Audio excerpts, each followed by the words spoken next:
Doutor Tibana, nós estamos a portas do início do ano letivo, não temos ministro da Educação. Quais são? Temos problemas graves de escolas que até vão buscar encarregados de educação e alunos dos anos anteriores para assistirem os exames de finalistas de... Quer dizer, uma situação totalmente Um caótica. assunto que está a inquietar os funcionários e agentes do Estado. O 13º salário não foi pago. 13º é um direito estatutário. Era preciso sentar e resolver o problema da estabilização da força de trabalho. E até negociar e dizer, olha, e ter acordos credíveis que são implementados, dizer, vai ser por parte e, de facto, pagar por partes. E chegar a um acordo com eles e dizer, olha, se nós temos que resolver problemas de colocação de livros, de giz, de carteiras, etc, etc. Este ano nós temos que realmente escalonar, porque pagarmos todos os salários e não conseguir resolver esses problemas do giz também não vai ser satisfatório. Mas é preciso uma negociação genuína. Quem elaborou o manifesto de Venâncio Mondlane? Ele disse, não, Roberto, eu vou encontrar os melhores dentro deles, eu quero unificar o país, quero governar com todos. Mas sabes, eles não acreditam nisso. Pensam que o Venâncio só está a dizer coisas para chegar ao poder.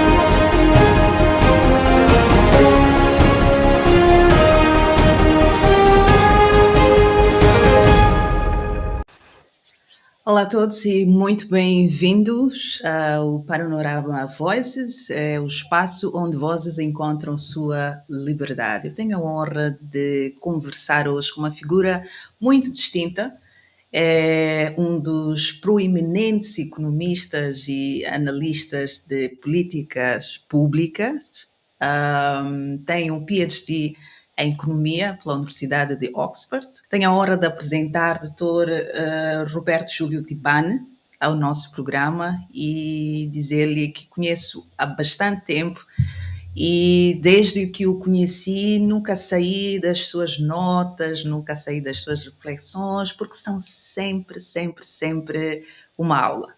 Muito obrigada, Dr. Tibane. Muito obrigado, prazer em ter-me aqui. Muito obrigada.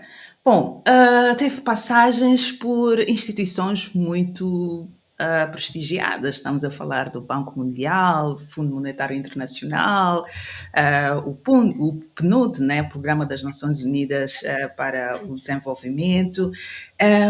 Estas todas as experiências, acumular a experiência académica, são a razão da forma perspicaz, da forma lógica e realística com a qual traz algumas abordagens que têm a ver com a nossa sociedade, a forma como o Estado é gerido, etc.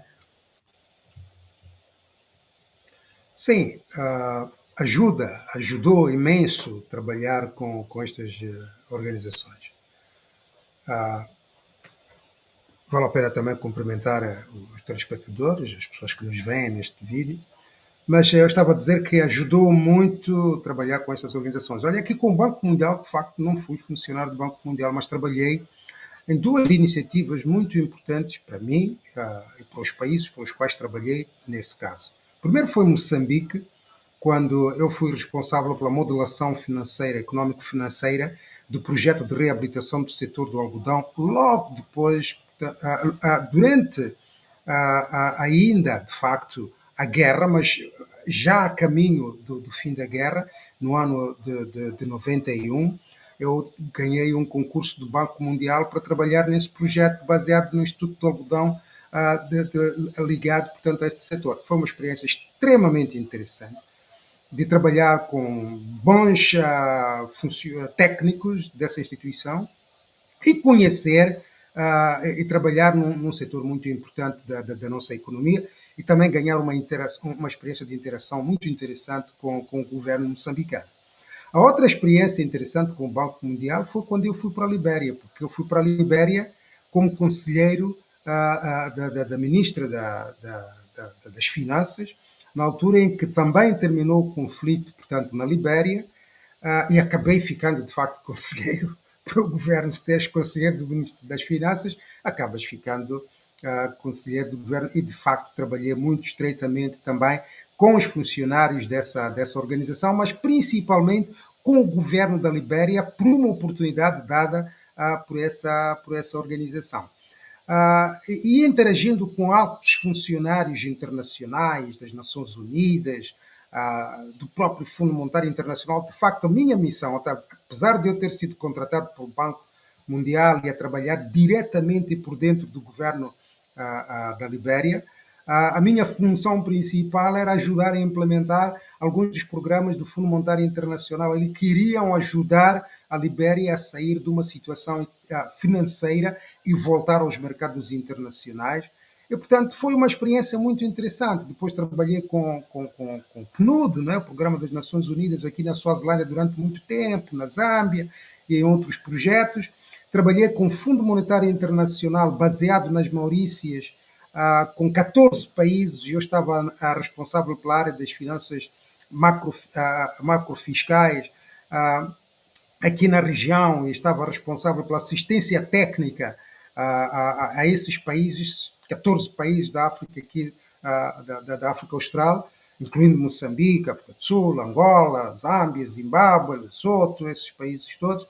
Portanto, e trabalhando com técnicos da organização e outros técnicos que eu recrutava para me virem apoiar na implementação destes programas, foi uma aprendizagem extremamente importante, foi um período de prática profissional extremamente interessante, para não falar da primeira experiência de trabalho intenso com governos africanos que eu tive no Ghana, quando eu fui trabalhar no Ministério das Finanças no Ghana, em 1998. Portanto, toda essa experiência em Moçambique, fora de Moçambique, com a OCDE, fiz grandes projetos para Moçambique, aqui com o setor privado. Portanto, essa experiência toda ajuda a ver os problemas em diferentes ângulos.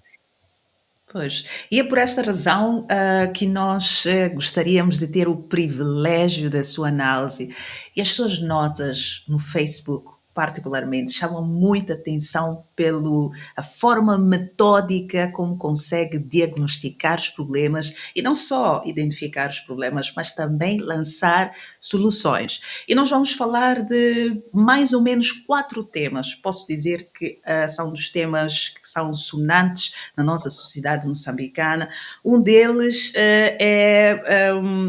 uma das notas que escreveu em relação ao Daniel Chapo, como corrigir o primeiro grande erro, no caso do passo falso na sua governação. Vamos falar um pouco dos 100 dias, os planos anunciados, e depois vamos falar sobre algum engano, posso dizer que a sociedade e alguns corredores de interpretação, por exemplo, a academia, cometem em relação ao papel da comunidade internacional nas redes sociais. Paira a ideia de que a comunidade internacional faz zero para dirimir o conflito em Moçambique, não só o conflito pós-eleitoral, mas também um conflito longo de maturidade, o processo de maturidade da nossa democracia desde 1992, com a assinatura dos acordos de paz. Vamos falar um bocadinho sobre a polêmico assunto sobre o 13º salário dos funcionários e agentes do Estado. Por que o Estado não paga o 13º salário? Quais são as razões? E a comunicação do governo em relação a este não pagamento do 13º salário. E, por último, um dos assuntos polêmicos, pelo menos nas redes sociais, sobre o manifesto do presidente Venâncio Mondlane. Se formos a olhar na perspectiva daquelas pessoas que o elegeram, o consideram o presidente eleito pelo povo moçambicano que o elegeu, não é? Vamos falar um bocadinho sobre este manifesto, que terá participado, como terá participado, quais são as ideias que tem neste manifesto e, por sinal, que ajudaram a projetar Venâncio Mondlane para o segundo maior líder ou seja, o maior líder da oposição e a segunda figura, sob o ponto de vista de reconhecimento do Estado, pelo menos por aquilo que foi instituído, e que tem um papel muito relevante na nossa sociedade hoje. Vamos começar pelo informe de Daniel Chapo em relação aos 100 dias de governação. O que é que está em causa aqui nessa sua crítica? Não, estão em causa, nesta questão dos primeiros passos de governação do Daniel Chapo, estão em causa principalmente a falta de estratégia, a falta de clareza, a falta de concepção do que ele quer fazer com o país. Ou mesmo, se quisermos extrapolar, o que é que a Frelimo quer fazer com o país. O Daniel Chapo entra como candidato da Frelimo, assim, digamos assim, na gíria, caído de paraquedas. Eu tenho a impressão que ele foi ao Comitê Central sem sequer saber. Mas a partir do momento em que ele fica candidato a presidente da República pela Frelimo, era de se esperar que começasse a pensar estrategicamente o que é que ele iria fazer. Há um caso paradigmático de uma entrevista que o jornalista lhe pergunta qual é a tua concepção sobre o país, o Estado, o futuro do país. Ele termina essa entrevista abruptamente, levanta-se e diz: pergunta-me quando eu for presidente. E criou uma certa perplexidade, porque isso já depois da campanha, e durante a campanha não se viu clareza do que ele estava a pensar em fazer, mas já estava toda a máquina da Frelimo estava a andar e estava claro que lhe iam impor como presidente da Frelimo, do país. Portanto, era de esperar que tanto ele como as pessoas à volta dele começassem a pensar estrategicamente o que é que vão fazer. E qual é a primeira coisa que ele faz? E como parte dos tais 100 dias de governação? É pedir aos ministros, primeiro, desmembrar alguns ministérios, depois juntar outros, de uma maneira que ninguém percebe qual é o objetivo de pegar neste ministério e juntar com outro, qual é a missão que essas instituições, novas organizações vão ter, por que é que se faz isso, o que é que se pretende atingir com isso. Não houve nenhuma explicação disso, para além daquela ideia geral de aumentar a eficiência e não sei o quê, diminuir os custos, e que também não se vê como é que isso permite diminuir os tais custos e etc, etc. Portanto, não há uma clareza de missão, de objetivos, de razões sobre qual é a razão disso.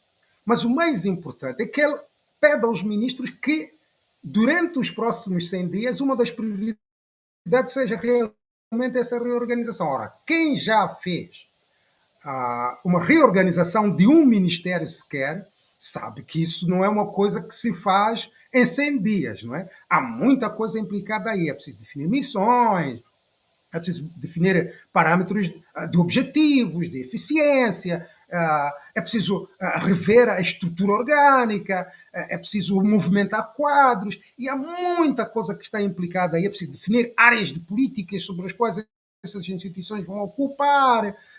Isso não é um copy-paste de uma coisa que estava neste Ministério, então vamos pegar e juntar os papéis e ter lá as pessoas. Portanto, isso logo revelou que ele não tem uma clareza o que é uma administração pública e como é que se faz a gestão e como é que se organiza um governo.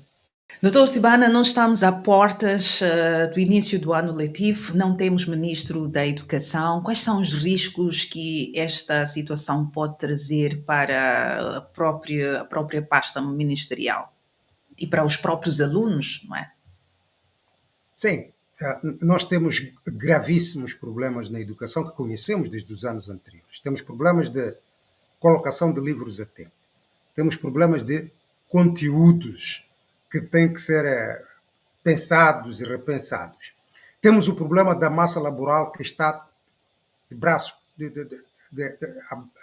braços já com problemas sérios de remunerações, de salários e prémios atrasados, horas extras atrasadas, uma instabilidade. Temos casos até de exames do ano letivo anterior que ainda não foram efetuados ou que estão a ser efetuados agora, mas cuja marcação, cuja correção não está garantida.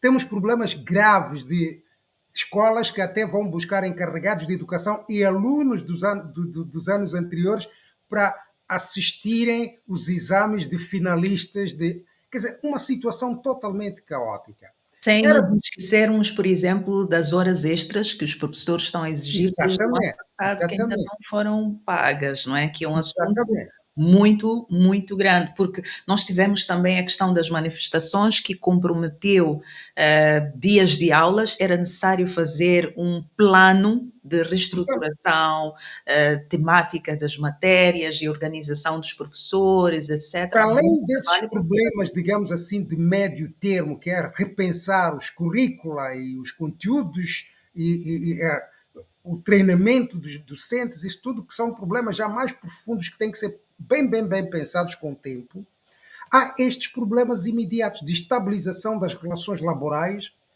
que para mim, uma das coisas que eu havia de ter dito ao Ministro da Educação é para já é ter um Ministro da Educação que, pelo que eu saiba, até esta manhã do sábado, a não ser que eu tenha perdido os últimos noticiários, ainda não o temos, era ter um Ministro da Educação a dizer, olha, 100 dias para reorganizar toda a relação laboral dentro do setor.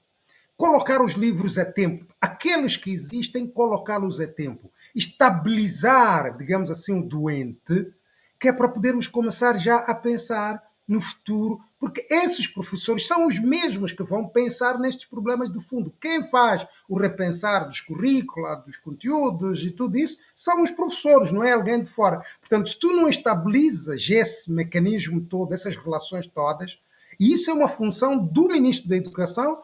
Infelizmente, já temos o Ministro das Finanças, juntamente com o Ministro das Finanças, porque há problemas financeiros aqui que têm que ser resolvidos. Portanto, é extremamente grave do Chapo começar a ter um governo. Quer dizer, onde é que está o sentido de prioridades? Quando tu tens um alívio. Eu estava a dar um outro exemplo. Estava a dar o exemplo de que nesta época também temos as chuvas, é uma época de chuvas, temos os ciclones que vêm aí, e temos o problema ciclo das barragens que são abertas do outro lado, que já começaram a abrir. Nós estávamos a ver ontem já notícias de água, que as pessoas dizem, mas de onde é que vem esta água aqui em Gaza? Vem das barragens que estão a ser abertas aqui, na África do Sul e no Zimbábue, e daqui a bocado vamos ter cá mais para baixo, para esta zona do Nkomati e tudo isso. Onde é que está o Ministro das Obras Públicas? Porque essas questões são questões fundamentais, que existem intervenções paliativas no momento, olha, aqui nos bairros, não é? Portanto, o Chapo tinha uma série de temáticas em 2 ou 3 setores para fazer um plano de 100 dias de grande impacto na vida das pessoas e para mostrar realmente uma capacidade de intervenção e de governação. Portanto, para mim foi um fiasco. Esse foi um passo que demonstrou de facto que ele não tem estratégia, que a Frelimo, entanto que tal, não tem estratégia para a resolução dos problemas do país e, portanto, é uma prova de que o poder em Moçambique realmente está em mãos perdidas neste momento. Pois, doutor Tibana, olhando para a questão metodológica, se calhar académica e também de experiência, a forma como se escolhe titulares de poder, titulares de pastas ministeriais, por exemplo, qual é que é a regra, qual é que é o ritual? Olha-se para os desafios que se têm e olha-se para o currículo, olha-se para a personalidade, para as experiências comprovadas e depois faz-se o match. Como é que se chega à decisão de apontar o ministro para uma pasta, do ponto de vista lógico? Bem, ok, ainda bem que me está a perguntar do ponto de vista lógico, porque aqui em Moçambique isto aqui vai por cotas de alas, vai por se você faz muitos vivas e se você é leal ao partido ou àquela pessoa e tudo isso. E depois vamos Portanto, comentar para as consequências pois, disso, não é? sim. Bom, mas eu não sei como é que se fazem vários outros governos. Eu penso que cada governo tem os seus rituais sobre estes processos. Em certos países, a posição de ministro é uma posição de confiança política, em primeiro lugar. Portanto, o líder político, não é, vai ter a grande voz na determinação de quem é o ministro, portanto, que vai assumir aquela área. Mas fora isso, há instituições que ajudam, organismos que ajudam a fazer as análises de background. E se um líder tem, digamos assim, uma equipe de seleção, uma equipe de conselheiros estratégicos, isso tudo, também esses podem ser encarregados para lhe ajudarem a selecionar as personalidades que, de acordo com os seus objetivos, podem cumprir, portanto, essas missões em determinados setores. depois te segue toda uma série de entrevistas com as pessoas, não é? Portanto, tens que passar a barreira da confiança política, que tu vais, de facto, a estar alinhado, digamos assim, com os objetivos políticos, e estar alinhado com a estratégia do líder, não é? E depois tens que ter essas competências, não é? Tens que ter essas competências. As pessoas às vezes põem a competência técnica em primeiro lugar, mas a competência técnica não pode vir só sem você estar alinhado estrategicamente com o líder, não é? Eu tive um pouco esse privilégio de participar na seleção, não de ministros, mas de vice-ministros, quando eu estava a trabalhar na Libéria. E nós tínhamos um critério, nós olhávamos para as pessoas, olhavam para as suas experiências, olhavam para o seu background, onde é que trabalhou, o que é que fez, e falávamos com as pessoas. E falávamos com as pessoas, fazíamos uma entrevista, uma segunda entrevista, procurávamos inclusivamente ver se as pessoas têm motivação e se elas próprias têm ideias sobre o que fazer com esse setor. Depois, E qual pronto. era o peso de influência partidária? Falo do partido que venceu as eleições e é responsável pela administração do Estado Não, nessas no nosso caso, esse caso nem era predominante. O que era, havia necessariamente que as pessoas tivessem da confiança da presidente, não é? E da ministra, não é? Mas era uma confiança em termos de sentido estratégico do que fazer. Não pertencia. A minha ministra das Finanças, que é uma das principais figuras do governo, a ministra das Finanças, nem sequer pertencia ao partido da presidente. Nem sequer pertencia a nenhum partido, a ministra das Finanças da Libéria, que eu trabalhei muito de perto com ele, não é? No Ghana tive outras experiências de trabalhar com pessoas que eram de confiança política do presidente, mas que eram principalmente, essencialmente técnicos. Por exemplo, no Ghana, o ministro das Finanças era uma figura muito política, mas quem de facto fazia uma gestão das finanças públicas no Ministério das Finanças era um vice-ministro que de político quase que não tinha nada, não é? Mas tinha confiança político-estratégica de que ele estava a cumprir os objetivos, portanto, de desenvolvimento, e, portanto, ele tinha uma certa liberdade até de ouvir várias correntes e trabalhar com várias correntes na sociedade. Portanto, há este nível de confiança política que garante a linha estratégica e tal, e não sei o quê, as pessoas estão alinhadas com o manifesto e há grandes assuntos, digamos assim, de soberania do país, etc., mas há um nível em que o cartão vermelho ou azul, ou seja, lá o que for, tem que ser posto de parte e tratar dos assuntos de interesse nacional, com competência, e até ser capaz de ir aos políticos e dizer isto vai nos levar a desastre. E esta é que é a responsabilidade, né? Ir ao político, seja ele presidente, seja ele ministro, seja ele quem for, e dizer isto vai nos levar a desastre. Eu podia dar muitos exemplos aqui. Eu não estou a revelar segredos nenhuns.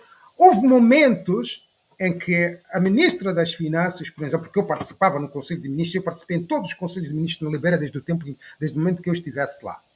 A ministra das Finanças, a presidente voltava para ela e perguntava, e isto? Ela dizia, não, isto vai nos descarrilar do programa, nós não podemos fazer isto. Eu lembro-me de uma vez que a presidente depois vira-se para mim e pergunta, mas então o conselheiro o que é que diz? Eu disse, olha, é aquilo que a ministra diz.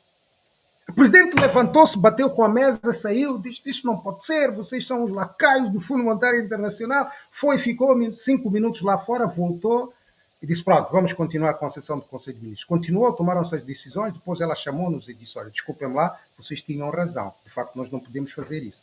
Este é o nível de debate estratégico que tu queres encontrar ao nível de ministro, ao nível de vice-ministro, em que os interesses do país estão em primeiro lugar e tu és capaz de agarrar o volante e dizer não, estás a cometer um erro, isto não podes fazer. Agora, Dr. Tibana tem essa percepção de que esta realidade acontece em Moçambique, por exemplo, na administração do Estado? Eu duvido imenso. Eu duvido imenso que estes indivíduos todos tenham esse estofo de... Bom, talvez uma Luísa Diogo, nesse tempo, fosse capaz de dizer isso, né? Mas esses jovens todos que eles estão a colocar aí, eu duvido. Agora, quais são os riscos? Na verdade, a resposta é óbvia, mas olhando para o contexto de Moçambique, quais são os riscos de se ignorar toda esta tecnicidade e rigor para a escolha das pessoas que compõem estas pastas ministeriais e também para o cumprimento do plano de que estas pessoas são propostas a cumprir, porque em certa medida já se dizia nos corredores que a Frelimo, por exemplo, não precisa de manifestos para ganhar eleições e para se manter no poder. Qual é o risco de se ignorar a parte técnica e lógica da administração eficaz num programa governamental? Os riscos são muito graves, porque o resultado é isto, é que tu tens um barco sem comando certo, tu tens um barco à deriva. Este país, neste momento, é inconcebível, Selma, que tu tenhas, para um país que está numa crise destas, tenha um Conselho de Ministros incompleto em quase metade, e em pastas-chave, como obras públicas e tudo isso. E depois tenhas pessoas que tu olhas para elas e dizes, pá, mas poxa, este indivíduo vai fazer... Por exemplo, nós temos o ministro da área de comunicações, transportes, etc, etc, que é um lobista. Não sou eu que estou a dizer. São jornalistas que foram investigar e dizem que a informação é pública e está registado com este haitiano lá. Quer dizer, e tu chegas a um ponto em que tens dentro do teu governo um lobista e a gente começa a se perguntar, mas afinal de contas isto é um governo de lobbies ou um governo que tem estratégias e vai implementar estratégias de desenvolvimento nacional? Eu contei essa cena no manifesto, quando eu estava a escrever sobre o manifesto de Venâncio, desta conversa que eu tenho com uma pessoa da Frelimo, que trabalhou em tempos nessas coisas. Sabe, essa coisa do manifesto na Frelimo é coisa de formalidade. Depois as coisas se fazem. E tu começas a dizer, poxa, mas afinal... E eu estudei o manifesto da Frelimo. Eu vi, aquilo são palavreados sem nexo, sem concretização, sem indicação de como é que de facto as coisas se vão fazer, sem medidas concretas que são coisas que um aluno da licenciatura aí, de economia política, de economia, de não sei o que, podem se juntar e escrever, e que tu vês que não houve debate aqui de profundidade para realmente diagnosticar os problemas do país e trazer medidas concretas. Pois, doutor Mas Silvana, nós vamos falar com muita profundidade deste manifesto que escreveu para Venâncio Mondlane e que tem muitos pontos que eu acho interessante de discutir, desde a metodologia e depois a adequação, a proposta de solução e problemas reais. Nós vamos falar sobre isso daqui a pouco. Mas antes, há um assunto que está a inquietar os funcionários e agentes do Estado. O 13º salário não foi pago. E a forma como esta comunicação veio de forma indireta e cautelosa, posso dizer, do governo, trouxe algumas inquietações que até hoje fazem algumas alas de gestão administrativa do Estado estarem pressionadas. Por exemplo, a ala da educação, da saúde. Hoje temos serviços que não estão operacionais por conta desta insatisfação dos funcionários em relação ao 13º salário. Para além das questões de horas extra dos professores que nós falamos, o governo diz que isto deve-se às manifestações. Faz sentido? não se deve nada às manifestações, é claro. Claro que vidas, algumas são de 2, 3 anos, não é? O governo já reconheceu isso. Diz que está a fazer um inventário, que há coisas que não existem, que as pessoas registraram horas extras que não existem, etc, etc. Tem havido esse... estamos a verificar, vamos pagar de forma escalonada, etc, etc. Mas o problema fundamental aqui, Selma, é 13º é um direito estatutário, não é? É um direito estatutário. O salário de funcionário é um direito estatutário. Em princípios orçamentais, tu quando fazes um orçamento, as primeiras coisas que tu tens que satisfazer são aquelas coisas que são determinadas por lei, estatutoriamente. Tu não podes violar a lei no orçamento.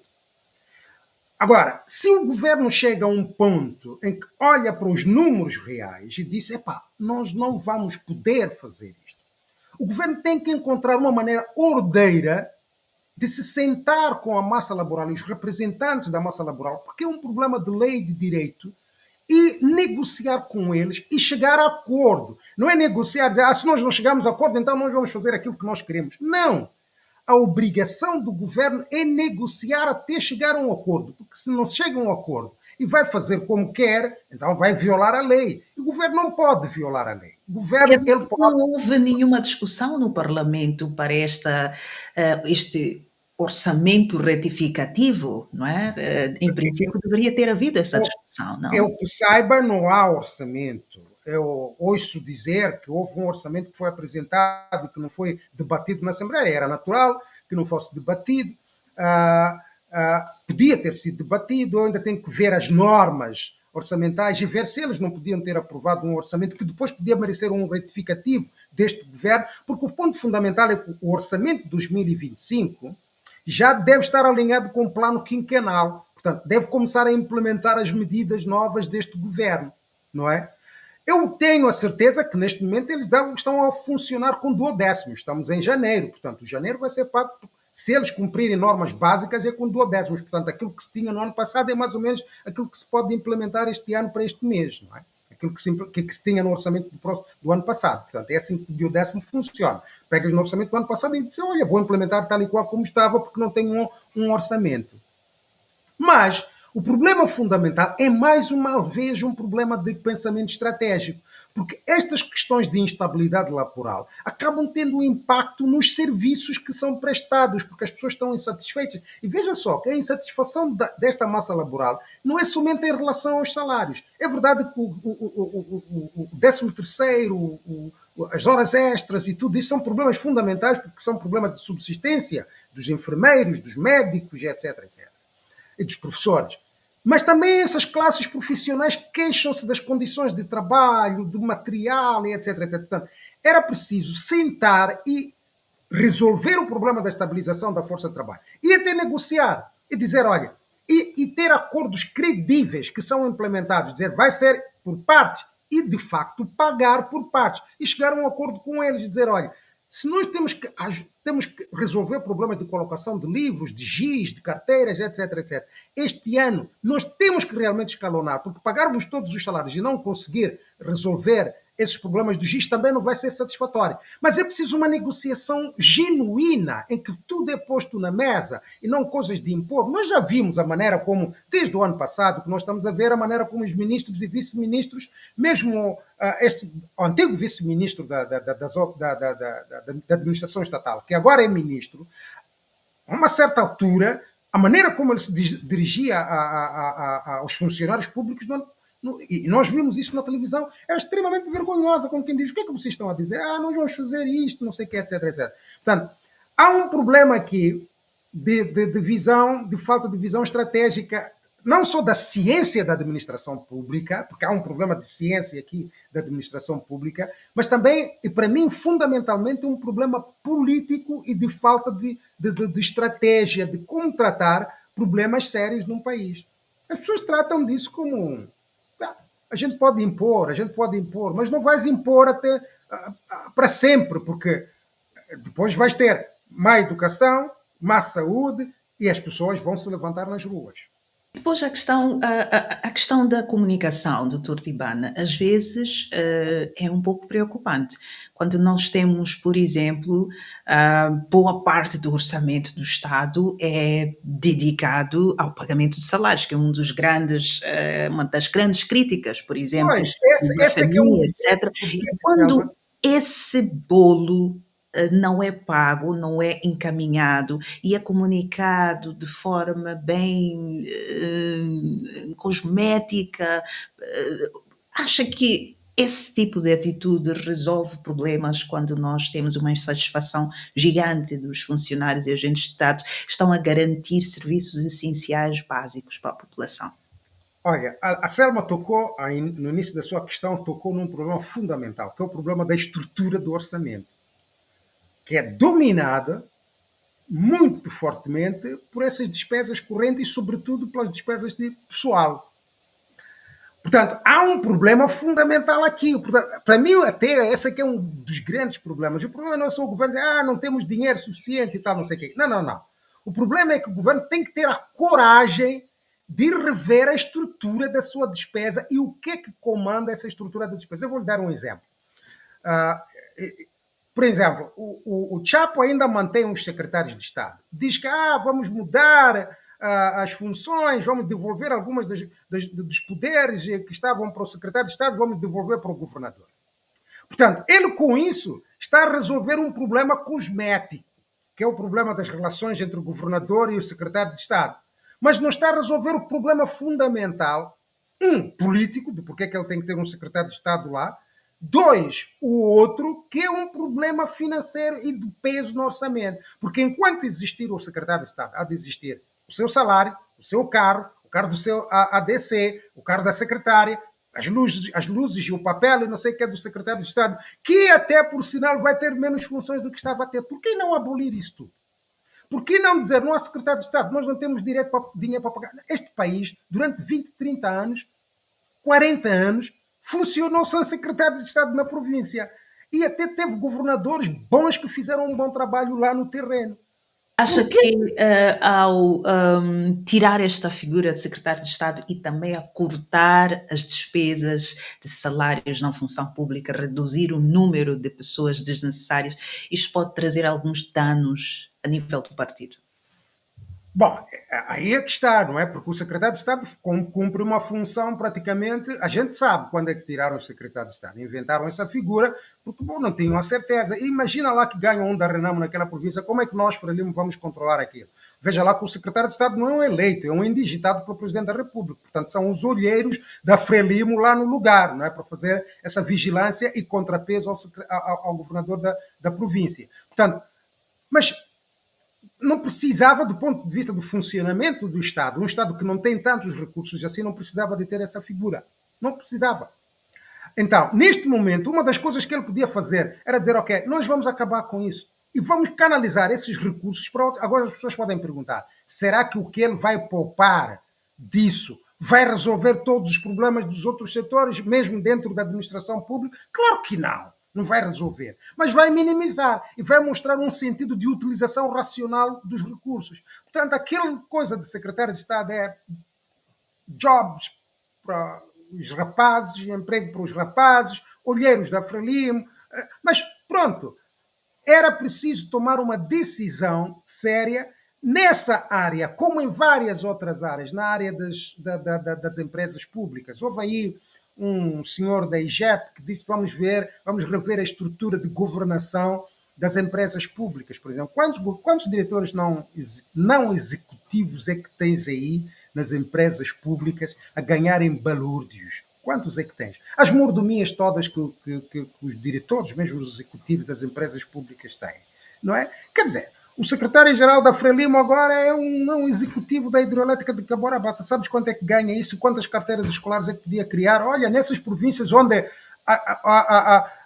o gesso não é gesso, é papel de cartão, quanto gesso se podia comprar mensalmente com o salário do antigo secretário-geral da Frelimo, que daí foi colocado como diretor não executivo, ou sei lá o que é da Cabora-Bassa. O que é que faz lá? Que conhecimentos tem lá? São os lobbies. É para distribuir dinheiro pelos camaradas. Portanto, e tudo isso são despesas do Estado, ou são recursos que poderiam ir para o Estado, são dividendos que poderiam ir para o Estado, no caso das empresas públicas, que não vão para o Estado, vão para os bolsos das pessoas. E nós Exatamente. vamos ter cada vez. Pois, Sim. isso chama-me a atenção a questão da discussão sobre o despesismo do Estado e depois também o excesso de regalias a altos funcionários e agentes do Estado, por exemplo. Isto se estende a todos os três poderes. Falo dos tribunais, por exemplo, da Assembleia da República, do próprio Executivo, etc.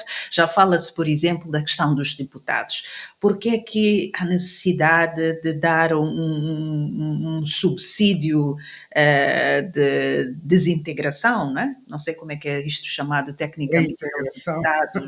e reintegração, os deputados e os ministros, entre outros. Nós temos funcionários do Estado, sobretudo aqueles que prestam serviços muito básicos, saúde, educação, a receberem salários muito aquém daquilo que o setor privado paga como salário mínimo, não é? Quais são os riscos estes extremos de tratamento dentro do setor público? Isso faz parte se formos assim a levar as questões a um nível mais analítico, isto faz parte da maneira como as autocracias se reproduzem, se mantêm. Compra de lealdades, a cooptação, é um bife na boca das pessoas, de um lado, e recompensas para aquelas pessoas que serviram e deram favores e fizeram favores. Opá, faz parte disso, é a maneira como este tipo de sistemas governativos, destas autocracias, os ditadores também precisam de apoios, né? As ditaduras também precisam de apoios, né? E é assim que eles compram as mentes e tudo isso. Portanto, faz parte do sistema de reprodução do sistema político e da governação que nós temos. Não tem nada a ver com eficiência, não tem nada a ver com uma gestão, digamos, criteriosa, não tem nada a ver com equidade, não tem nada a ver com não há esse sentido, não existe isso. Porque se existisse, nós teríamos visto isso. Eles já poderiam ter. Não há dinheiro. O facto, porém, é que há pouco dinheiro. Isso é verdade. O governo moçambicano tem poucos recursos, mas não tem sentido de utilização mais racional, mais criteriosa desses recursos, e não tem interesse nenhum. Este tipo de governos não está para servir povo. Isto é a tal coisa que custa acreditar. Não é? Custa acreditar aos moçambicanos, porque durante 40, 50 anos nós pensávamos que tínhamos realmente gente que falha aqui, falha lá, falha, mas agora a face caiu, tudo caiu, está claro. Quando eles são capazes de virar as armas como viraram para o povo, contra o povo, coisa que nem o governo colonial fez. O governo colonial não fez este tipo de coisas, não é? O fascismo não fez este tipo de coisas em Moçambique, e estes indivíduos foram capazes de fazer isso e o fazem com muita arrogância e com muita autoconfiança e tudo isso. Aí que cai toda a máscara. Puxa, afinal é isto. E durante 40... é o que ainda custa. O que custa às pessoas agora acreditar é que, de facto, eles nunca foram pelo povo e nunca vão ser pelo povo. Então, tudo isto é importante para compreender esta falta de ciência. Não é falta de ciência nada. A ciência existe aí. Existem muitos moçambicanos capazes de fazer coisas boas aqui em Moçambique. Aqui dentro do país há uma juventude. Eu estava a falar com um jovem economista ontem. Ele estava a dizer, eu tenho muito prazer de falar com o doutor. Eu admiro. Ele disse, olha, você é um dos melhores economistas que eu olho agora nessa juventude aqui em Moçambique. Vocês têm capacidade e podem mudar isso. Porque realmente temos gente, temos jovens capazes de fazer trabalho. E não só dentro não só fora da Frelimo, mesmo dentro da Frelimo. Existe gente competente, que é capaz de fazer diferença. Mas não é isso que está nos objetivos, portanto, das lideranças deste país. E esta é que é a grande miséria. E se fores para a diáspora, tu apanhas muitos mais moçambicanos que estão lá. Portanto, não é falta de conhecimento, não é falta de ciência. Na minha experiência, uma vez eu estava na Zâmbia, estava a lidar com problemas similares. A Zâmbia tinha um problema de praticamente todos os anos, ou quase de 2 em 2 anos, mudava o regime mineiro. E isso perturbava muitas operações das empresas que investiam no setor mineiro. E eu tinha a responsabilidade de dialogar com o governo, perceber e ajudar-lhes e tal, a pensar nessas coisas.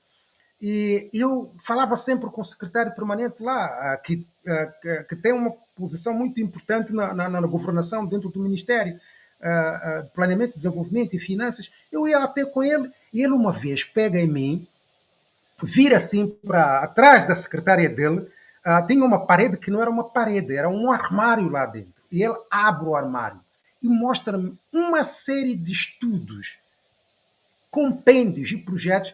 Ele diz assim, sabe, Roberto, nós sabemos tudo o que nós temos que fazer. O que nós não podemos fazer, o que nós não fazemos é porque há uma vontade política que não existe. Isso na Zâmbia. Ele diz, eu sei tudo que tu estás-me aqui a dizer e tal, eu concordo perfeitamente contigo. Mas eu não sou ministro, não sou presidente, e há líderes aqui neste país que tomam as decisões sobre essas coisas. Eu, quando estava na Zâmbia, eu recebia chamadas de pessoas de vários países, meus colegas, que me diziam, Roberto, precisamos de um especialista na área mineira.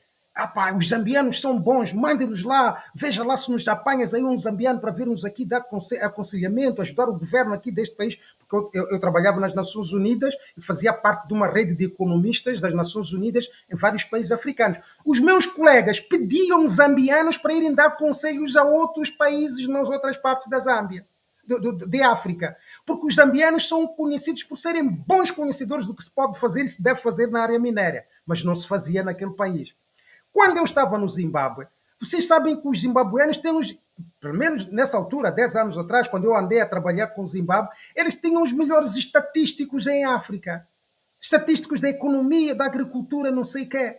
E publicavam e andavam aí a fazer a formação de estatísticos e não sei o quê, mas as estatísticas no Zimbábue eram um desastre autêntico. Não se fazia isto. Por quê? Porque quando faziam as estatísticas, elas não eram utilizadas, eles eram mal pagos, o Instituto Nacional de Estatística estava um desastre, não tinha financiamento, mas havia um corpo de estatísticos lá que existia, herdado, e que eles tinham próprio, continuavam a formar. Portanto, o problema de África e o problema de Moçambique não é falta de conhecimentos, é falta de vontade política. De utilizar os seus próprios recursos humanos.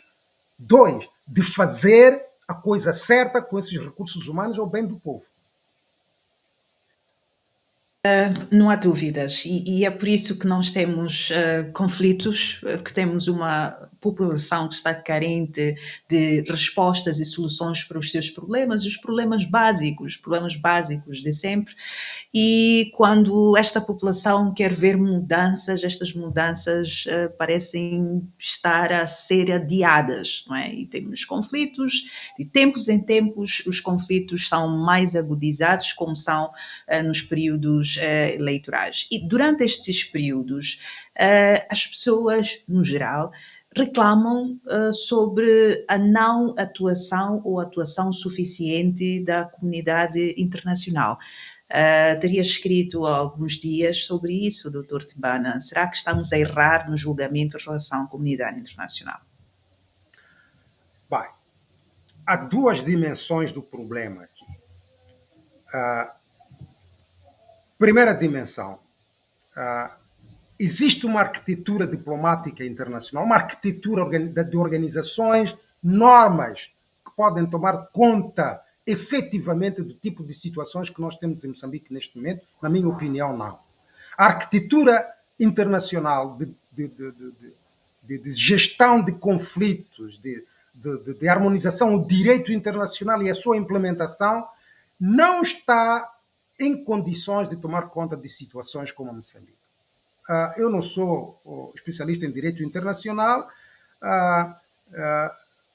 e de organizações internacionais, não sou especialista nisso, mas aquilo que eu estou a dizer é resultado das observações que eu faço. Tu tens governos ocidentais, neste caso particular, que é a maior parte dos parceiros de Moçambique, e tens governos regionais que se sentem incapazes de intervir em Moçambique e dizer isto não se faz, isto pelas normas do direito internacional não se faz, e impor. Portanto, nós temos normas que não podem ser impostas, nem regionalmente, nem internacionalmente.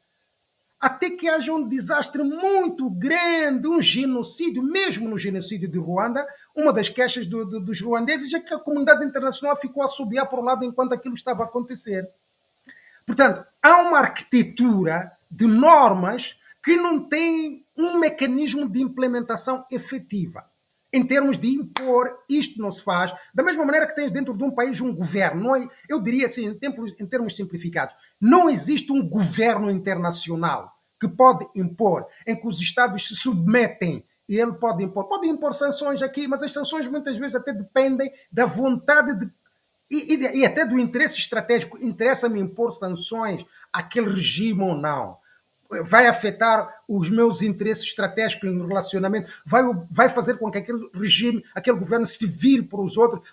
Se nós impomos sanções, vão se virar para os chineses ou não? Portanto, há esse problema de uma arquitetura internacional e regional que não tem força para intervir, seja pelos seus estatutos, seja porque não existe mesmo nos estatutos para a capacidade de intervir. A SADC, por exemplo, é uma coisa oca. É uma coisa oca e os rapazes aí dizem aquilo é um clube de amigos para se protegerem. E nós vimos a prática deles, assobiaram para o lado, tudo isto estava a acontecer.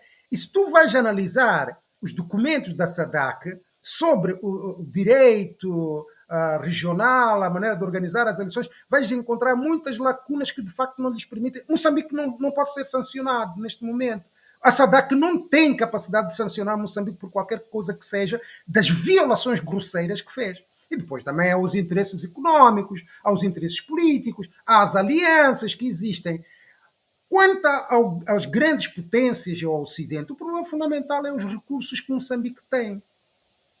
E a extração desses recursos, o que acontece ao povo moçambicano pouco lhes interessa. O que lhes interessa é ter acesso a esses recursos. Eu sempre me lembro daquele caso que eu não sei se as pessoas lembram-se disso. Durante a altura do Covid, a época do Covid, ok? Houve um caso que a mim ainda me faz um pouco de coisa na cabeça.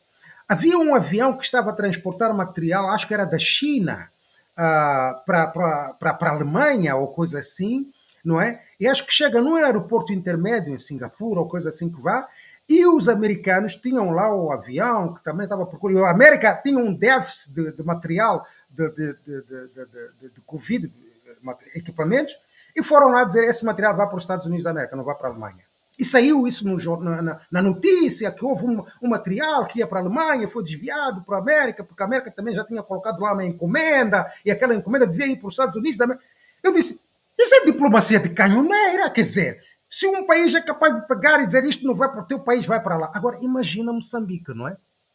Imagina Moçambique nesse quadro internacional, em que uma superpotência até pode impor a uma potência continental como a Alemanha. Eu não sei como é que diplomaticamente isso se resolve, mas quando eu vi isso nas notícias, eu disse, imagina, nós aqui. Portanto, nós aqui, os recursos são para eles tirarem.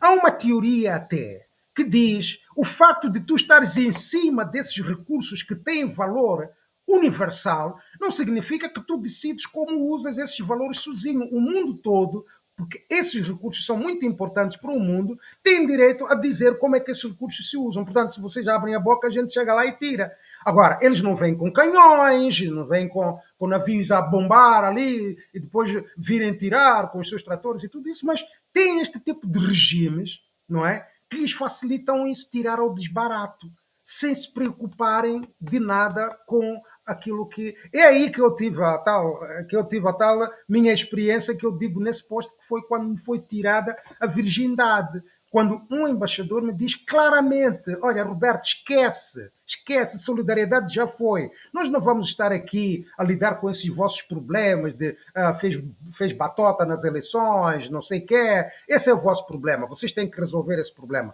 Eu estou aqui para tratar dos interesses das empresas do meu país. Full stop. Agora vocês, moçambicanos, resolvam os vossos problemas. Só que eu disse a eles também, não, ok, espero que vocês, as vossas empresas tenham sucesso aqui em Moçambique. E de facto, passados 5 anos, uma boa parte dessas empresas tinham saído daqui porque não tinham conseguido fazer negócio. Agora, imagina quantas empresas é que vão sair daqui de Moçambique ou já saíram daqui de Moçambique. Porque mesmo nessa altura, estou a falar de 2019, não é? E dos anos que se seguiram, não é? Sem ter havido aquilo que houve desta vez, não é? Já uma série de empresas saíram e outros que pensavam em investir voltaram, deram meia volta e foram-se embora. Agora, imagina o que é que vai acontecer agora. Portanto, não só, isso lembra-me, doutor Tibana, um dos requisitos fundamentais para os negócios ou investimentos, a questão da estabilidade política é fundamental. Se olharmos, por exemplo, para o investimento de Cabo Delgado, nós já estamos há quase 8 anos e não há avanços em termos concretos da construção da fábrica por causa de uma questão de instabilidade. O quão é importante resolver o problema da instabilidade em Moçambique para garantir investimentos sólidos?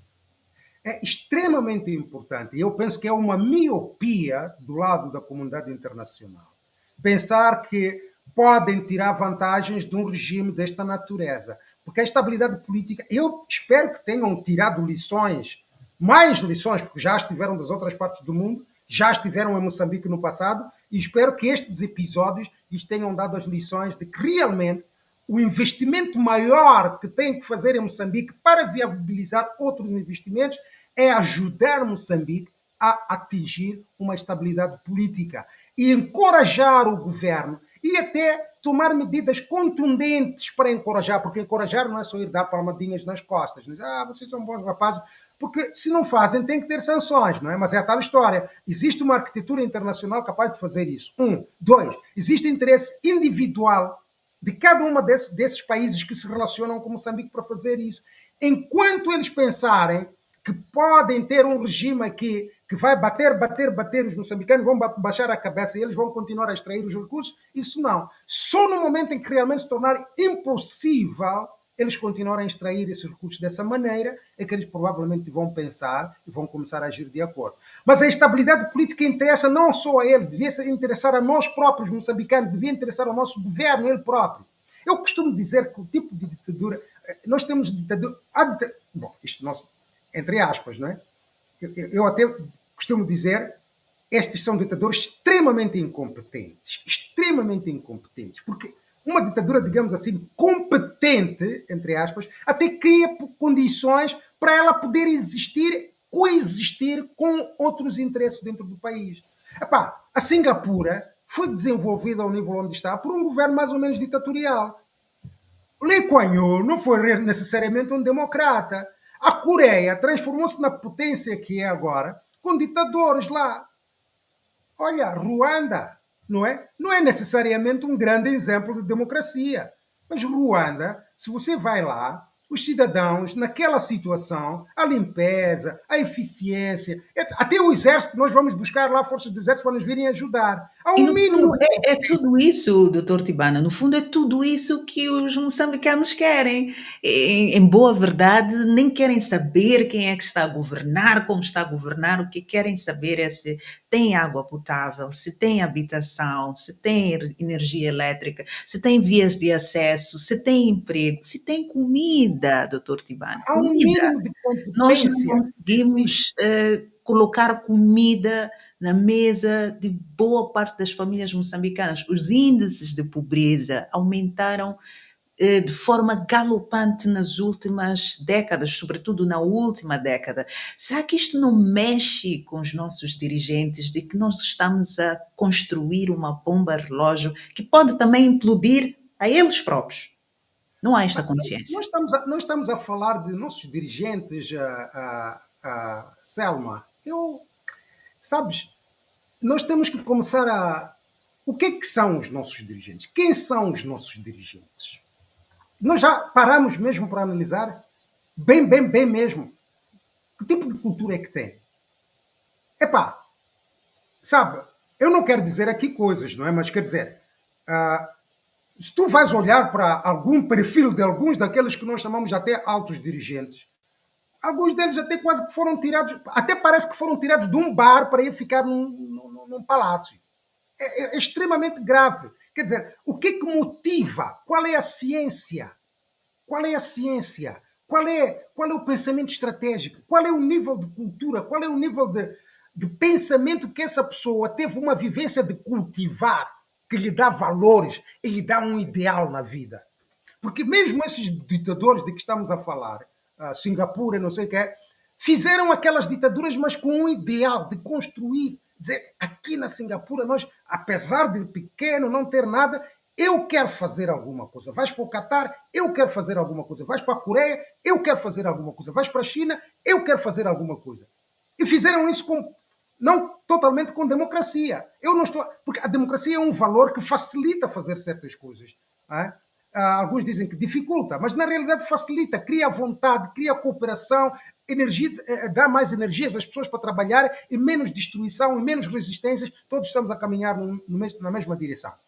Mas se tu queres ser um ditador, pelo menos tenha um pouco de competência para fazer isso. Não fazer isso como se estivesse numa barraca a beber cerveja, que é o que muitos nossos dirigentes parecem quando lidam com assuntos de Estado. Portanto, eu estou muito preocupado com isso. Não há ciência, não há um mínimo de cultura. Portanto, quando nós dizemos nossos dirigentes, nós temos que pensar, temos que pegar cada um deles e começar a catalogar, começar a fazer perfil. De onde é que vem? O que fez? O que faz? O que fazia antes de chegar lá? Quais são os valores dele?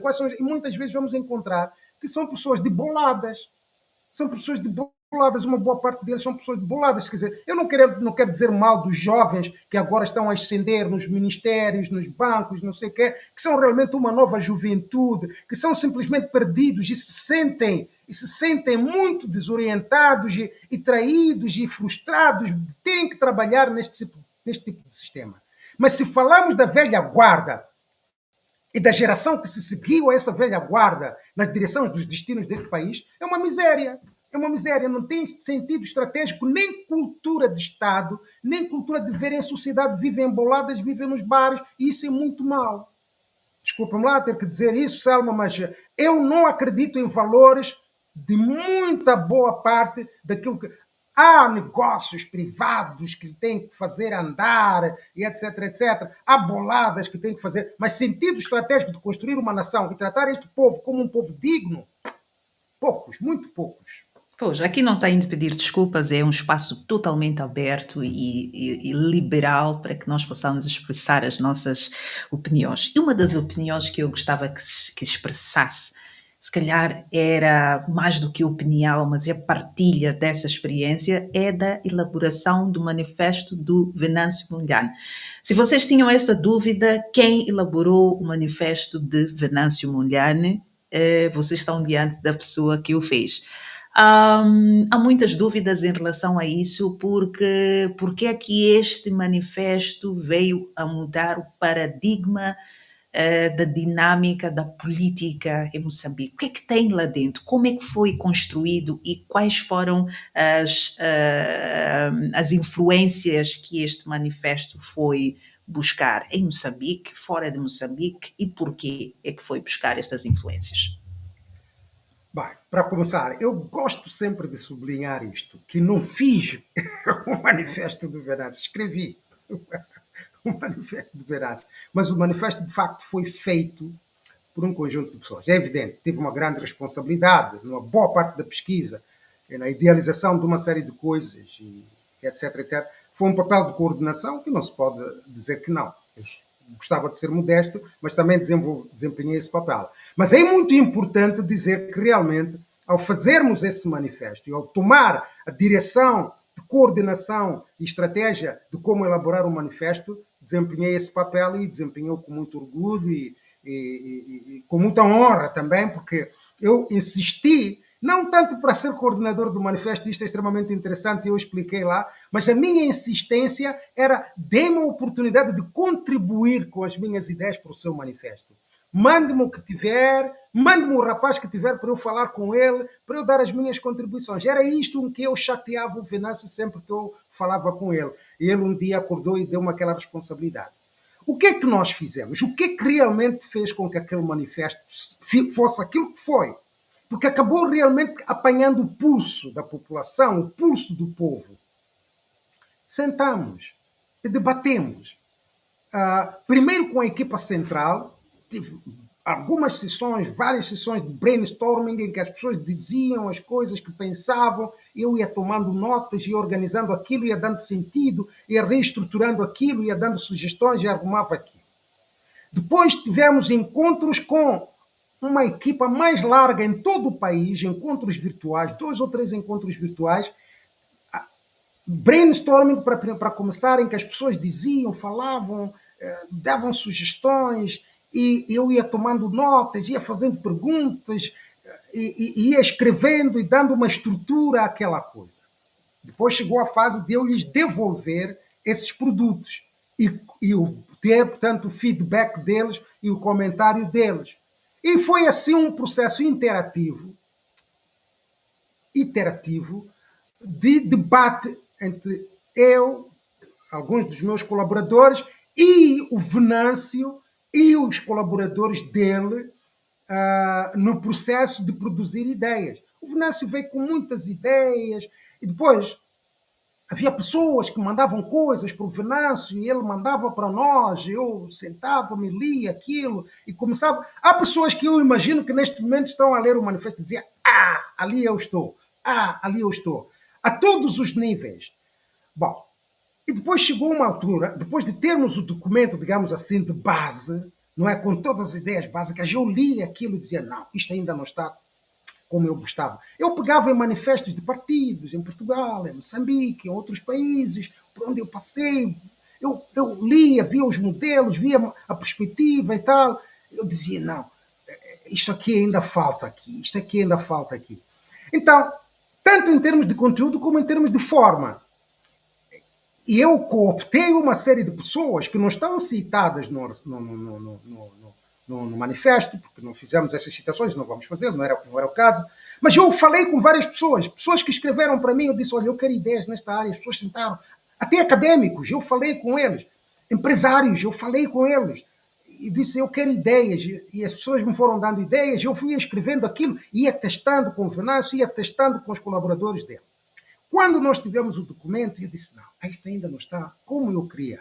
Então eu disse, ok, Venâncio, as tuas capacidades, as nossas capacidades aqui são limitadas.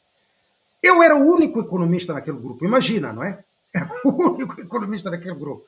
E não havia historiadores, não havia pessoas engenheiros, havia uns juristas e tal. Eu disse, isto não pode ser. Isto ainda não é. Eu não estou satisfeito, eu não estou crente que isto captou tudo o que nós temos que captar.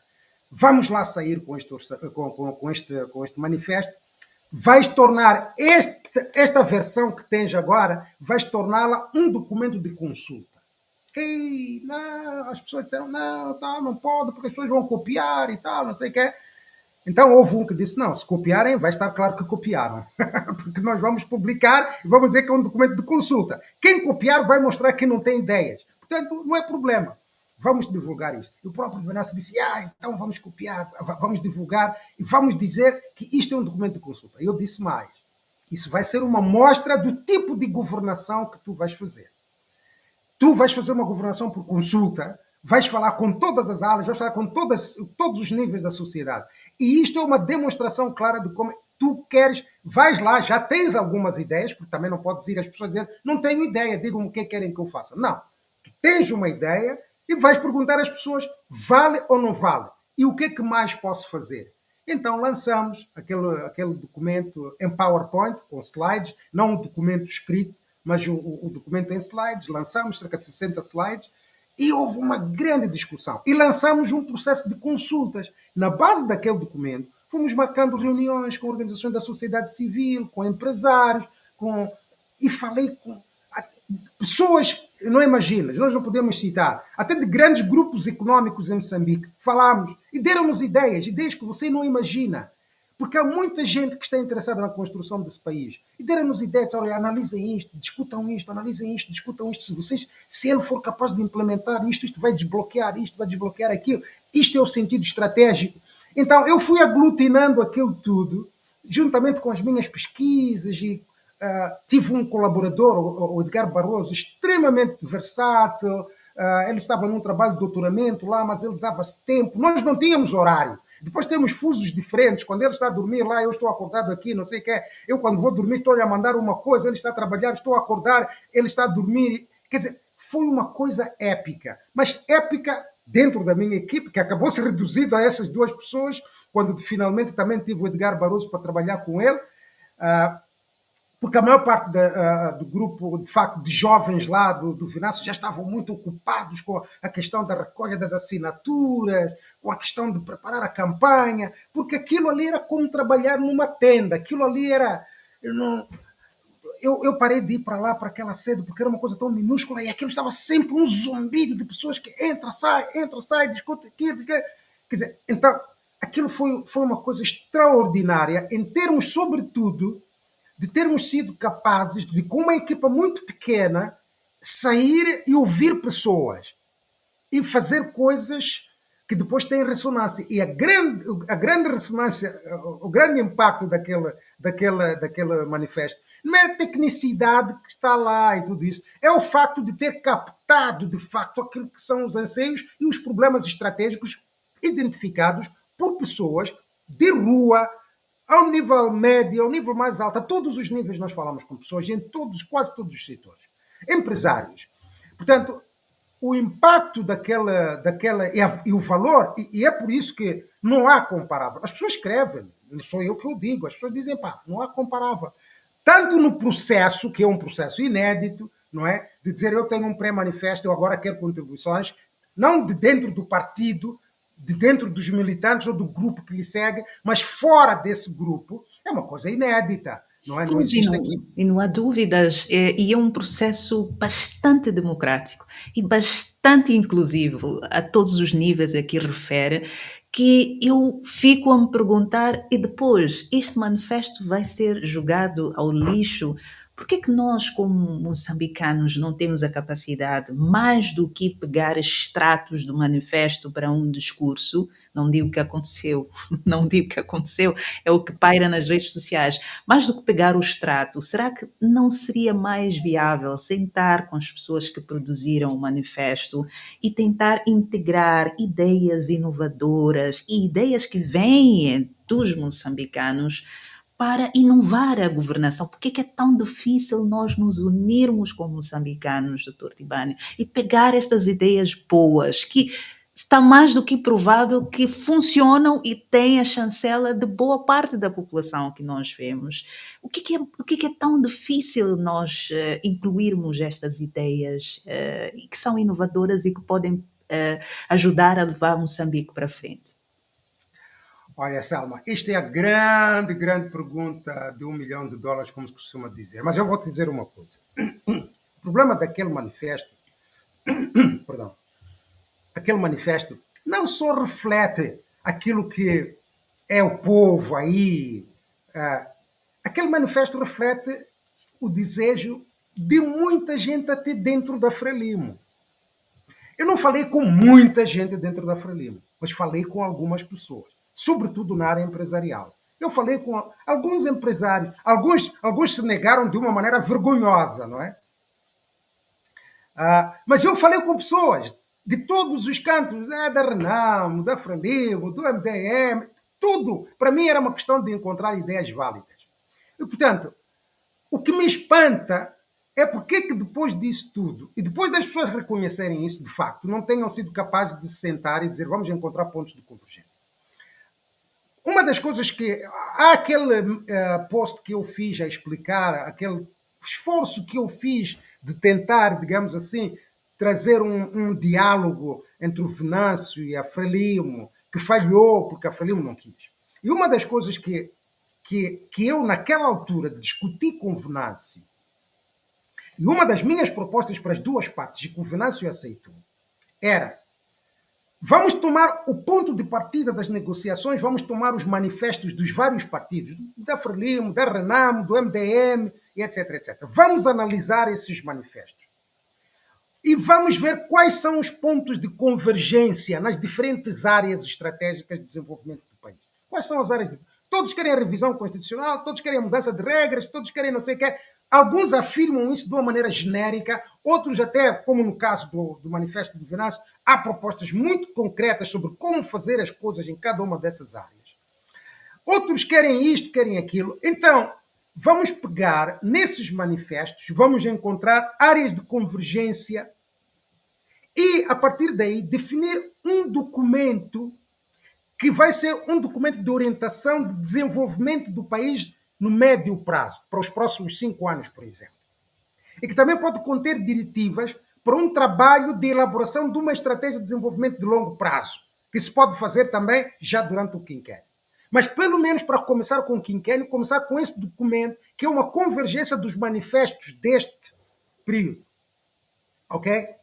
E tomar isso como ponto de partida e assinar um acordo, dizer nós, partidos políticos, sentamos, negociamos, achamos, debatemos e achamos que esta deve ser qualquer governo que vier a ser. E veja só, que isto era mesmo antes da difusão dos resultados preliminares e dos resultados finais do Conselho Constitucional. Portanto, era uma fase em que ainda podiam fazer isso porque a crispação já se desenhava. E o Venâncio concordou. Vamos partir de um programa de governação do quinquênio. E vamos assinar esse documento e vamos dizer, seja qual for o governo que saia deste imbróglio, vamos seguir isto. O outro nível era depois dizer, bom, agora que concordamos nisto, qual é a forma de governação? que realmente corresponde àquilo que é, porque houve uma irregularidade nas eleições. Aí já podiam negociar o governo de transição, podiam negociar o governo de unidade nacional, o que quisessem, não é? E pudessem acordar, não é?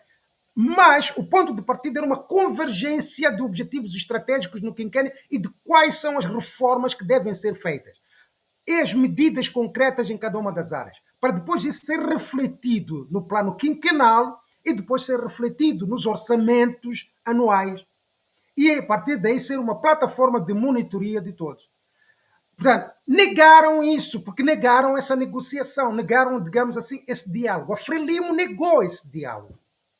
Mas isso seria aquilo que nós estamos muito acostumados de ver, sobretudo nos países europeus, e nem vamos muito longe, vamos para a África do Sul, daquelas negociações políticas entre atores políticos para encontrarem consenso para governar. Por que é tão difícil a Frelimo negociar? Eu vi há pouco tempo uma das entrevistas com um dos quadros séniores da Frelimo a dizer que o Venâncio Mondlane tem ideias ilusórias e a Frelimo não negocia. Que sentido e alcance isto tem numa altura em que nós vemos conflitos intensos e cada vez mais agudizarem-se e uma democracia cada vez mais fragilizada?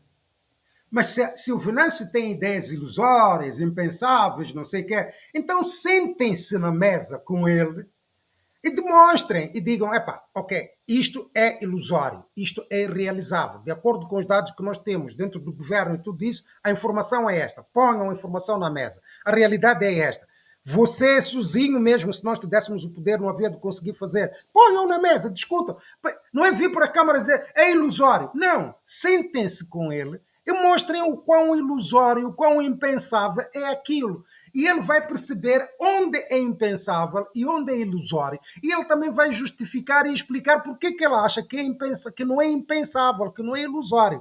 E neste processo de diálogo vai-se chegar, porque a Frelimo não conhece muitas realidades também. Essa senhora que disse isso não sabe muito de Moçambique na realidade. Muito pouco de Moçambique. As pessoas vivem aqui numa bolha e começam a pensar que só por estarem lá nas comissões políticas, nos parlamentos, durante todo esse tempo. O conhecer de um país não é isso. O conhecer de um país é conhecer também os anseios do povo, aquilo que são as preocupações do dia a dia do povo. E essas pessoas que pensam que por entrarem nos aviões, na primeira classe ou no business, irem para uma capital provincial, depois irem entrar num hotel lá, e depois dar uma volta por uma aldeia, voltar a tomar uma jacuzzi, não sei o que, conheceram o país e nem sequer falaram com o povo, isso não é conhecer o país. Isso é o tipo deste tipo de pessoas que vão dizer, é impensável, é impensável. Ela própria nunca pensou nos problemas do país. Tu sentas com ela e te pergunta qual é a estratégia de desenvolvimento deste país, não te vai dizer. A única coisa que te vai dizer é que a Frelimo é a única capaz de dirigir e não sei o quê. Mas ela não te vai dizer qual é a estratégia que deve ser do desenvolvimento do país. Portanto, eu nem dou muita importância a esse tipo de pessoas, porque muitas dessas pessoas até são pessoas que só vêm criar crispação para proteger os seus interesses, para continuarem lá no poleiro, mas de facto nem têm intenção nenhuma de contribuir. A ilusão que este tipo de pessoas têm é que podem continuar com o país como está, embora a realidade esteja a demonstrar que não é possível. Portanto, é um problema, Selma, a Frelimo tem um problema estrutural interno, que eu não quero discutir aqui porque eu não sou consultor da Frelimo, não sei o quê, mas a Frelimo tem um problema estrutural interno, é que a Frelimo já não é um partido, a Frelimo é uma mescla de coisas, de grupos lá dentro que não têm nenhuma estrutura interna, tem os estatutos e tudo isso, mas as linhas de força, de poder, de direção, de orientação estratégica daquele partido não existem, não existe nada, aquilo é uma máquina oca, aquilo é uma máquina de lobbies, aquilo é uma máquina, digamos assim, de máfias, como as pessoas dizem. Portanto, não. Com um partido com pensamento estratégico não existe, a Frelimo não existe. E este é um problema muito grave, porque de um lado tens pessoas que agarraram o país pelas goelas e não querem largar, mas ao mesmo tempo não têm visão estratégica para além dos seus próprios interesses, da sobrevivência deles, dos interesses deles, e eles têm um pavor autêntico. Se esses tomarem o poder, se os outros vierem, os esqueletos todos, as pessoas que mataram, os roubos que fizeram e tudo isso, não acreditam. Eu tive uma discussão muito difícil com o Venâncio, quando ele começou a dizer eu vou governar com todos. Eu disse, não, tu tens Se tu ganhares, a Frelimo tem que ir mesmo para a oposição. Ele disse, não, eu vou governar contra ele. Ele disse, não, esses indivíduos têm que ir para a oposição para aprenderem e reaprenderem e verificarem e lutarem a partir da oposição. E até podem ser muito úteis na oposição do que estão agora no governo. Ele disse, não, Roberto, eu vou encontrar os melhores dentro deles, eu quero unificar o país, quero governar com todos. Mas sabes, eles não acreditam nisso. Pensam que o Venâncio só está a dizer coisas para chegar ao poder. Tem esses rapazes que andam a fazer perfis, até sentados nas suas poltronas nas universidades, começam a fazer perfis psicológicos e não sei o que é do Venâncio, porque é isso, porque é aquilo, e não conseguem entrar no pensamento de um político. Até jornalistas, eu fico espantado. Até jornalistas são capazes de pegar coisas escritas pelo New York Times, ditas na CNN, na BBC, e começar a dizer o Venâncio disse isso, e fazerem comentários à volta disso. E tem um Venâncio sentado ali no hotel e não são capazes de ter com ele e perguntar, é verdade isto ou não? És tu que disseste isto ou não? Nem sequer podem fazer cruzamento, e que eu saiba, o Venâncio nunca lhe recusou nenhuma entrevista. Portanto, porquê que isto acontece? De um lado, para resumir, temos um partido completamente disfuncional, sem nenhum uma coisa oca, como partido, para mim aquilo não existe. Existe uma massa de pessoas que seguem por diversos interesses. Eu vou-te dar um exemplo. Desculpa lá alongar nisto. Eu vou-te dar um exemplo.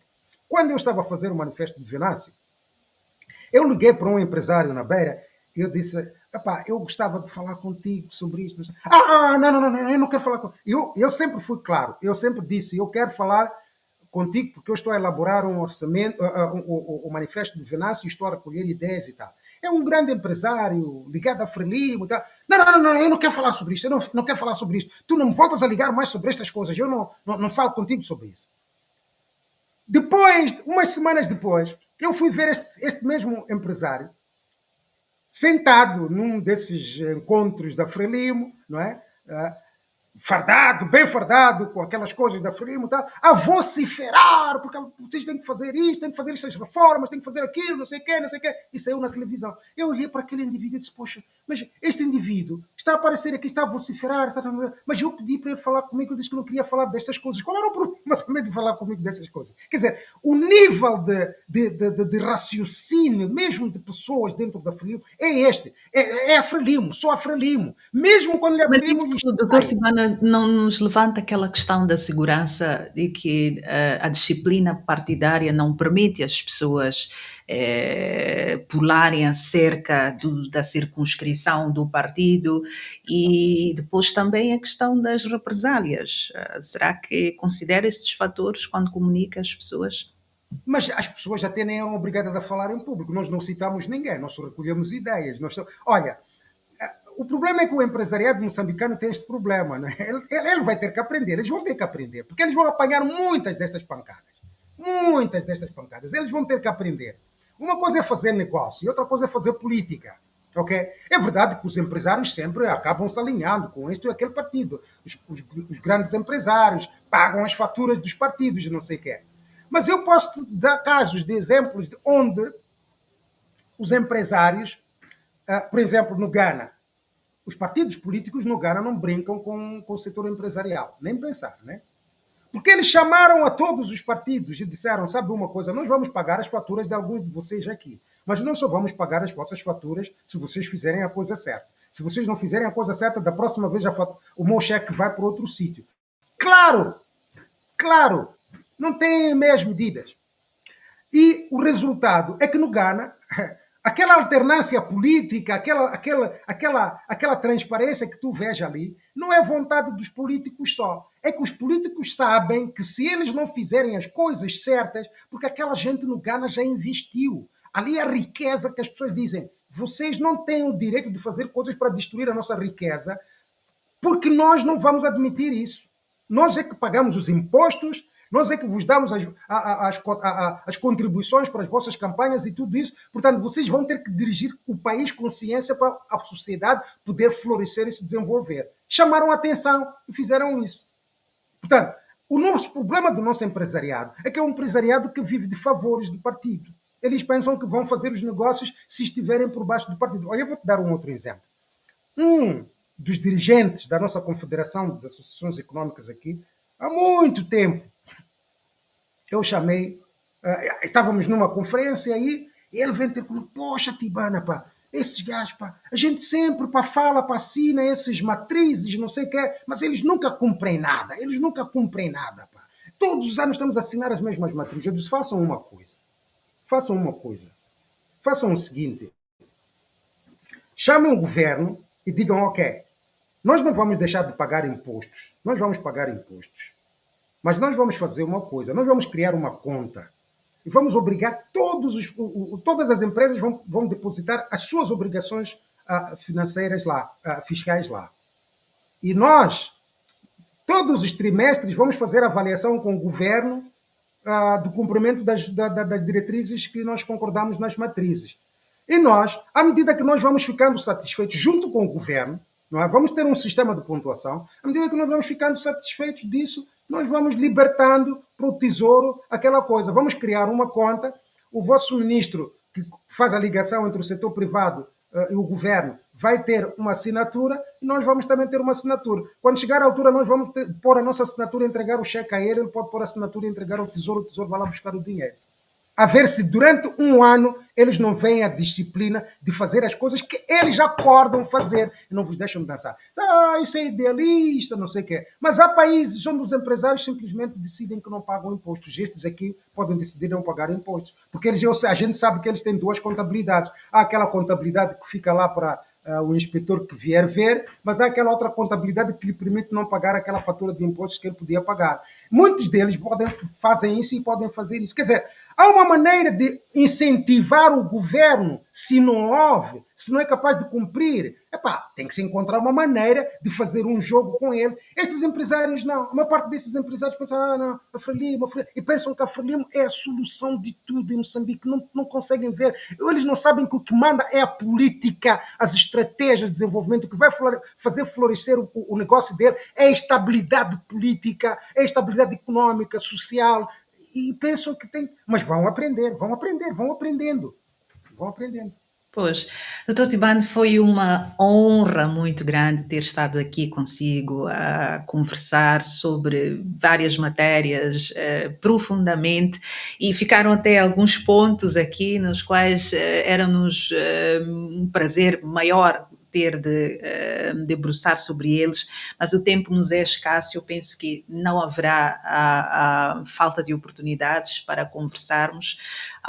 Temos ainda muito a ver a acontecer durante este período todo. Ainda temos uma sociedade tensa, com muita preocupação em relação ao que é que vai acontecer neste novo ciclo e até que ponto este ciclo é novo, que mudanças estão a ser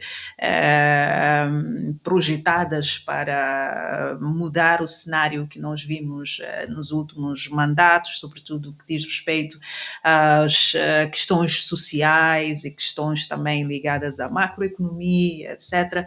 Doutor Tibana, teremos mais tempo, sem dúvidas, para conversar sobre estes pontos noutras ocasiões e muito obrigada pela sua prestação.